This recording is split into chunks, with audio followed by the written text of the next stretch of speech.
23-martdan Toshkent shahridagi ishchi xodimlar ta'tilga chiqariladi. Niqob taqmaganlar jazolanadi. Tramp Kim Chen Inga koronavirusga qarshi kurashda hamkorlik taklif etdi. Shimoliy Koreya yangi raketa sinovini o'tkazdi. Toshkentdagi taksichilardan yo'l haqini oshirib yubormaslik so'ralmoqda. Samarqandda karantindan qochib ketgan 2 fuqaroga nisbatan jinoiy ish qo'zg'atilgan. Koronavirus bilan zararlanmaslik uchun qo'lni kamida 30 soniya sovullab yuvish tavsiya etilmoqda. Koronavirus sabab havoning ifloslanish darajasi kamayib borayotgani ma'lum bo'ldi. Kasallikka qarshi kurash faqat davlatning ishi emas. Turkiyadagi o'zbekistonlik yoshlar barchani birdamlikka chaqirdi. O'zbekistonda koronavirusdan zararlanishning yana bir holati qayd etildi. Ko'rilayotgan chora-tadbirlar, amalga oshirilayotgan ishlar davlat, jamiyat va matbuotning hamjihatlikdagi faoliyatini ko'rib, Turkiya bu sinovni tez orada yengib o'tadi deyish mumkin. Fuqarolar ham bu jarayondan chetda turgani yo'q. Masalan, sog'liqni saqlash xodimlarining ishtiyoqini yanada oshirish maqsadida 19-martdan e'tiboran odamlar har kuni soat 21:00 da o'z uylari derazasi va balkonlaridan ularni baralla olqishlashmoqda. Bu o'ziga xos an'anaga aylanib ulgurdi. Saidbek Boltaboyev, Qorabuk davlat universiteti o'qituvchisi. Turkiya hududida virus aniqlanmagan kunlarda odamlar avvaliga masalani jiddiy qabul qilishmadi. Holatni hazilga yo'yishdi. Ammo virusga chalinishning ilk holati rasmiy qayd etilgandan so'ng biroz sarosima kuzatildi. Boshqa ko'plab joylar singari men istiqomat qiluvchi Qorabuk viloyatida ham shaharlar aro avtobus chiptasi uchun turna-qator navbatlar paydo bo'ldi. Talabalar shu kuniyoq o'z uylariga yetib olish harakatiga tushib qolishdi. Hozirda shahar ancha bo'shab qolgan. Uyga ketmagan turk talabalar va 5000 dan ortiq xorijlik yoshlar vaqtlarini o'z turar joylarida o'tkazishmoqda. Yoshlarimizda vahima sarosima yo'q hisobi. Ular tegishli chora-tadbirlarni ko'rishmoqda. Jamoat joylardan o'zlarini uzoq tutishmoqda. Dushanba kunidan e'tiboran masofaviy ta'lim shaklidagi darslar davom etadi. Yurtdoshlarimizga shuni aytmoqchimanki, biror yaqiningizni Turkiyada bo'lsa, uni yolg'iz deb o'ylamang. Ishonamanki, O'zbekiston ham ushbu sinovni matonat bilan yengib o'tadi. Tramp Kim Chen Inga koronavirusga qarshi kurashda hamkorlik taklif etdi. Amerika prezidenti Donald Tramp Shimoliy Koreya rahbari Kim Chen Inga maktub yo'llab, koronavirus epidemiyasini yo'q qilishda hamkorlik taklif etdi. Trampning tan olib aytishicha, Kim Chen In tarafidan koronavirusga qarshi ko'rilgan tezkor choralar unda juda kuchli ta'sirot qoldiribdi. Ma'lumki, Kim Chen In shu yil fevral oyida koronavirus keng tarqala boshlashi tufayli xorijlik diplomatlarga mamlakatga kirish va chiqishni taqiqlab qo'ydi. Bundan tashqari diplomatlarga karantindagi shaxslar bilan muloqotga kirishmaslik tayinlandi. 22-martdan Toshkentda jamoat transport harakati vaqtincha to'xtatiladi. Toshkent shahar hokimining tegishli qaroriga ko'ra, 22-martdan e'tiboran mulkchilik shaklidan qat'iy nazar tashuvchilar tomonidan xizmat ko'rsatiluvchi yo'nalishlar bo'yicha Toshkent shahri hududida barcha jamoat transporti harakati vaqtinchalik to'xtatiladi. Avtobus, metro va yo'nalishli taksilar vaqtinchalik harakatlanmaydi. Toshkentdagi taksichilardan yo'l haqini oshirib yubormaslik so'ralmoqda.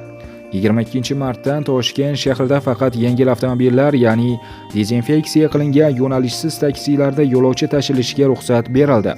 Shu bois qonuniy tarzda mazkur faoliyat bilan shug'ullanuvchi xo'jalik subyektlari o'zlariga tegishli bo'lgan avtomashinalarni poytaxtdagi 8 ta avtobus saroyida Toshkent shahar sanitariya va epidemiologik osoyishtalik markazi xodimlari tomonidan hech qanday to'lovsiz dezinfeksiyadan o'tkazishlari mumkinligi aytilmoqda. Toshkent shahar hokimligi xabarda barcha taksi egalaridan yo'l haqini oshirib yubormasdan mo'tadil ushlab turish so'raladi. Shimoliy Koreya yangi raketa sinovini o'tkazdi. Shimoliy Koreya yangi boshqariluvchi taktik raketani sinovdan o'tkazdi. Sinov shaxsan Kim Chen Inning kuzatuvi ostida o'tkazilgan. Snaryad 50 km balandlikda uchdi va maksimal uchish masofasi 410 km ni tashkil etdi. Kim Chen Inning so'zlariga ko'ra, ushbu raketa mamlakatning mudofaa tizimiga ulkan o'zgarish kiritadi. Eslatib o'tamiz, dekabr oyida Shimoliy Koreya raketa uchirish uchun qo'shimcha bir nechta maydonlar qurgani aytilgan edi. Samarqandda karantindan qochib ketgan 2 fuqaroga nisbatan jinoiy ish qo'zg'atilgan. 20-mart kuni Samarqand viloyatida karantinga olingan maskandan 2 fuqaro qochib ketgan. O'zining bunday mas'uliyatsiz xatti-harakat bilan bu fuqarolar boshqalarning va yaqinlarining hayotini xavfga qo'ygan va bu bilan O'zbekiston qonunlarini qo'pol ravishda buzgan. Bu fuqarolar hozirda ushlangan va izolyatsiya qilingan. Ularga nisbatan jinoiy ish qo'zg'atilgan. Shu munosabat bilan bu kabi tartibbuzar fuqarolarga bunday harakati bilan nafaqat o'zini, balki oila a'zolarini va barchamizga ziyon yetkazishi mumkinligi yana bir bor ogohlantirilmoqda. Koronavirus bilan zararlanmaslik uchun qo'lni kamida 30 soniya sovunlab yuvish tavsiya etilmoqda. Nega aynan 30 soniya? Buning sababini quyidagi rasmlar orqali tushuntirib beramiz. Qo'lning yarqirab turgan joylari kir va mikroorganizmlarni ko'rsatib turibdi. Birinchi suratda qo'lning yuvilmasdan oldingi holati, ikkinchisida chayqagandan so'nggi holati, uchinchisida 6 soniya sovunlamasdan yuvgandan so'nggi holat, to'rtinchisida 6 soniya sovunlab yuvgandan so'nggi holat, beshinchisida 15 soniya sovunlab yuvgandan so'nggi holat, oltinchisida sovunlab 30 soniya yuvgandan so'nggi holat. 23-martdan karantin tartibi qat'iylashmoqda. Respublika maxsus komissiyasi axborotiga ko'ra quyidagicha tartiblar kiritilmoqda. Respublika chegara hududlaridagi mavjud chegara o'tkazish punktlari 23-mart kuni soat tungi 12:01 dan boshlab barcha shaxslar uchun yopiladi. 23-martdan boshlab Toshkent shahridagi barcha korxona va muassasalarga asosiy ish faoliyatiga ta'sir etmagan holda ishchi va xodimlarni qonunchilikda belgilangan tartibda mehnat ta'tiliga chiqarish, qolgan ishchilarning faoliyatini maksimal darajada masofadan turib tashkil etiladi. Xodim va ishchilar o'z ish joyida shaxsiy himoya vositalarida bo'lishi talab etiladi. Shuningdek, karantin choralarini buzganlarga nisbatan qonunchilikda belgilangan tartibda intizomiy choralar qo'llaniladi. Toshkent shahri, Qoraqalpog'iston Respublikasi, viloyatlar markazlarida 23-martdan jamoat joylarida shaxsiy himoya vositalari, niqobsiz bo'lgan shaxslarga ogohlantirish beriladi. 25-mart kuni soat 6:00 dan boshlab ushbu holat qayd etilsa, bazaviy hisoblash miqdorining 1 barobar miqdorda, mazkur holat yana qaytariladigan bo'lsa, bazaviy hisoblash miqdorining 3 barobar miqdorda jarima qo'llaniladi.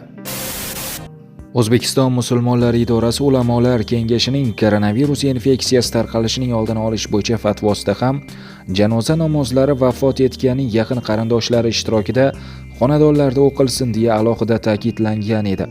Darhaqiqat, mayitga janoza namozini o'qish farzi kifoya bo'lib, vafot etganning yaqinlari ishtirokida ado etilsa ham bo'ladi.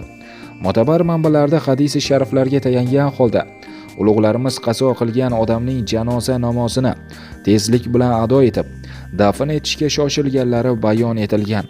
Ta'kidlash joizki, janoza, dafn va ta'ziya marosimlarini ixcham tarzda o'tkazish barobarda epidemiya hamda karantin davridagi talablar, xususan gigiyena qoidalari, qo'llarni yuvish, tibbiy niqoblarni taqish va boshqalarga jiddiy amal qilish lozim bo'ladi.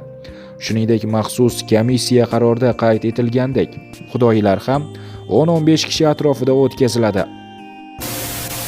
Kasallikka qarshi kurash faqat davlatning ishi emas. Turkiyadagi o'zbekistonlik yoshlar barchani birdamlikka chaqirdi.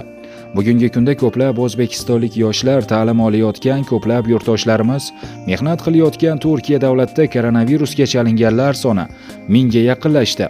947 kishida virus aniqlangan, 21 kishi vafot etgan. Kunuzning Turkiyadagi muxbiri mazkur mamlakatda yashayotgan o'zbekistonlik yoshlar bilan muloqotda bo'ldi. Vatandoshlarimiz Turkiyadagi mavjud vaziyat haqida o'z fikrlarini bildirdi. Ergash Jumayev, Xalqaro bitiruvchilar assotsiatsiyasi rahbari, O'zbekiston yoshlar umumjahon assotsiatsiyasi Turkiya vakili. Men Istanbul shahrida yashayman. Shu yerda doktoranturani tugatdim. Ayni vaqtda mamlakatda koronavirus tarqalishi tufayli Turkiya hukumati odamlar uyida qolishni tavsiya qilmoqda. Italiya yoki Ispaniyadagi kabi favqulodda holat e'lon qilinmagan bo'lsa-da, odamlardan tegishli tavsiyalarga qat'iy rioya qilish so'ralmoqda. Turkiyadagi yoshlarimizdan ayni paytga qadar mazkur vaziyat bilan bog'liq hech qanday shikoyat kelib tushmadi. Mingdan ortiq o'zbekistonlik yoshlar obuna bo'lgan Telegram kanalimizda vahimaga berilmaslik, xavotirga tushmaslik va gigiyena qoidalariga rioya qilish bo'yicha ma'lumot va ko'rsatmalarni muntazam berib bormoqdamiz. Hozir barcha ta'lim muassasalarida ta'til e'lon qilingan. Farzandlarim bilan birga film tomosha qilyapmiz, kitob o'qiyapmiz, onlayn darslarni kuzatib boryapmiz. Eng muhimi, ertalabdan kechgacha oilam bilan birgaman. Koronavirus sabab havoning ifloslanish darajasi kamayib borayotgani ma'lum bo'ldi. Kopernikus sun'iy yo'ldoshdan olingan yangi ma'lumotlar Italiya bo'yicha havo ifloslanishining, xususan azot dioksidi chiqindilarining pasayganligini ko'rsatmoqda. Ushbu pasayish ayniqsa Italiyaning shimoliy qismida kuzatiladi. Bunga koronavirus tarqalishining oldini olish uchun butun mamlakat bo'ylab aholining uydan chiqmasligi sabab bo'lgan. O'zbekistonda koronavirusdan zararlanishning yana bir holati qayd etildi. O'zbekistonda yana bir kishida koronavirusdan zararlanish holati qayd etildi. Sog'liqni saqlash vazirligi ma'lumotiga ko'ra, ushbu infeksiya aniqlangan fuqaro Shveysariyada bo'lib qaytgani ma'lum bo'ldi. Endilikda O'zbekistonda koronavirus bemorlari soni 42 nafarni tashkil qilmoqda. O'zbekiston Respublikasi Sog'liqni saqlash vazirligi jamoatchilik bilan aloqalar bo'limi rahbari Furqat Sanayevning Telegram kanalida ma'lum qilishicha, ayni vaqtda virusologiya ilmiy tekshirish institutida bo'lib turgan 42 nafar bemorning 9 nafarda o'pkaning yallig'lanishi, ya'ni pnevmoniya holati qayd qilingan. Og'ir ahvoldagi bemorlar yo'q.